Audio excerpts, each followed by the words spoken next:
The World Cup is going up for sale. Not the trophy. Not the naming rights. A piece of the tournament itself.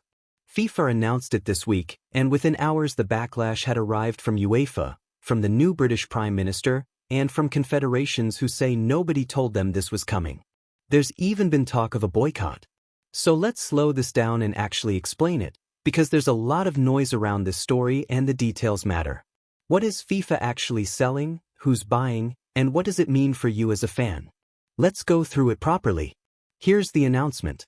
FIFA has proposed creating a new commercial subsidiary called FIFA Forward Enterprise, valued at $20 billion, which would run the World Cup and other FIFA events.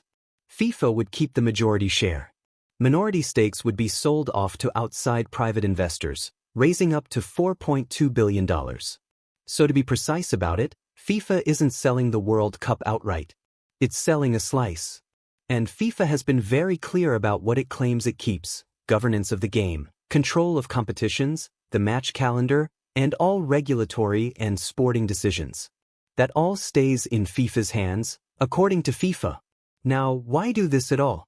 Officially, it's about money for the game.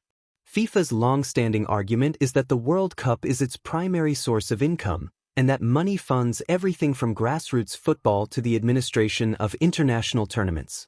That's the same defense FIFA used all through the build-up to this year's tournament, when there was months of argument about ticket pricing and whether the cost was pushing ordinary supporters out of what people have always called the people's game. FIFA's answer was, "We need the revenue to fund the sport." This new plan is that logic taken one step further. Broadcasting rights and sponsorship already bring in billions. This would open a completely new tap. So how would it actually work? The model FIFA is reaching for isn't new in sport. It's the franchise model, and cricket is the clearest example. Look at the Indian Premier League. It was only created in 2008. It sold stakes in newly formed teams to investors, and it grew at a speed that stunned the sporting world. This week the IPL announced its value had climbed more than 11% this year, to over $20.6 billion. 18 years from launch to a $20 billion property. That's the number that has FIFA's attention, and you can see the family resemblance in the $20 billion valuation they've put on their own subsidiary. But the IPL has a catch, and it's the important one. In that competition, teams are owned by majority investors, which means those investors hold real, significant influence over how the thing is run. FIFA says it's not doing that. FIFA points to a different comparison, the 100, the competition run by the England and Wales Cricket Board, which sold only minority ownership of its teams. Because the stakes sold were minority stakes, the ECB kept control of the competition. That's the structure FIFA is proposing for itself. Sell a minority, keep the wheel. And here's where the concerns start, because this is the part that no press release can smooth over. A share is a share. Anyone who buys into something for billions of dollars is going to expect, at absolute minimum, to be heard when decisions get made. Not necessarily a vote. Not necessarily a veto. But a voice in the room. And that's a fundamentally different room than the one football has had until now. Think about what that means in practice. Who plays where? When matches kick off, which is already shaped around broadcasters rather than fans. How many teams are in the tournament? What tickets cost? Every one of those decisions has a commercial answer and a sporting answer, and they are very often not the same answer.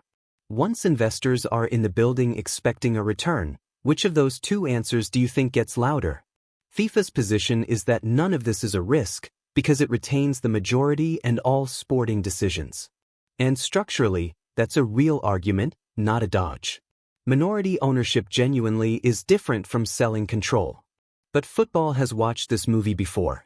The influence of money in this sport has rarely stayed politely inside the box it was given. Now, who's buying? FIFA says the proposed investor group would be led by Thrive Eternal, an American venture capital firm. Thrive Eternal was founded by Joshua Kushner, who is the brother of Jared Kushner, President Donald Trump's son-in-law. Other investors would buy into FIFA events through that vehicle. I'll just report that plainly and let you weigh it. But you can immediately see why this specific detail has amplified the reaction, given how closely Infantino has aligned himself with the American administration over the past couple of years. For his critics, this looks less like a neutral financial transaction and more like the logical endpoint of a set of relationships they've been warning about for a while. And the backlash has been fierce. UEFA, European football's governing body, has slammed the plan. There's been a suggestion of a UEFA boycott, which is not a phrase you throw around lightly about the World Cup. The new British Prime Minister, Andy Burnham, has criticized it publicly. And according to reporting, the American and Asian confederations were blindsided, meaning they say they found out about a $20 billion restructuring of their own sport at roughly the same time as the public did. That last part is arguably the most damaging piece of all. Because whatever you think about the financial merits, FIFA is a membership organization. It exists to serve over 200 national associations. If entire confederations are learning about a plan this big from the news, then the process failed before the argument about the substance even started. That's how you turn people who might have been persuadable into opponents. And what does FIFA say the upside is? FIFA's claim is that all net benefits would be reinvested into football, and that every country should benefit from the sport's growing profitability. Infantino put it this way in a statement: "Football is the world's most popular sport. Parts of the game have turned that popularity into remarkable commercial value, and we celebrate that success and want it to continue, because it lifts the whole game." And look, taken on its own terms, that's a coherent case.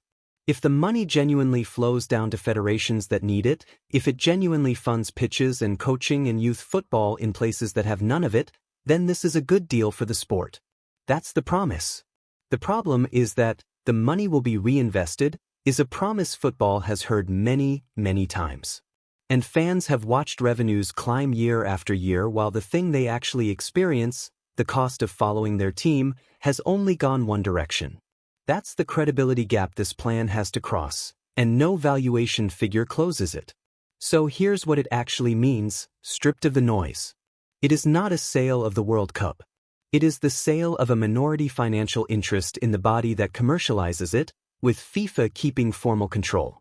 That's the accurate version, and anyone telling you the tournament has been handed over is overstating it. But it is also, unmistakably, a threshold. The World Cup has never had private outside shareholders before. Once it does, the tournament stops being purely a competition that generates money and starts also being an asset that owes people a return. Those are different things, and they pull in different directions. Whether that's the modernization football needs or a line the sport should never have crossed genuinely depends on what you think the World Cup is for. And that's not a financial question. It's a question about what the sport is. So tell me where you land. Should the World Cup ever have private investors, even a minority? Or does the moment you sell any of it, you lose something you can't buy back? Comments below, I want to read them. Subscribe and hit the bell, because this fight is only starting, and UEFA has not made its move yet.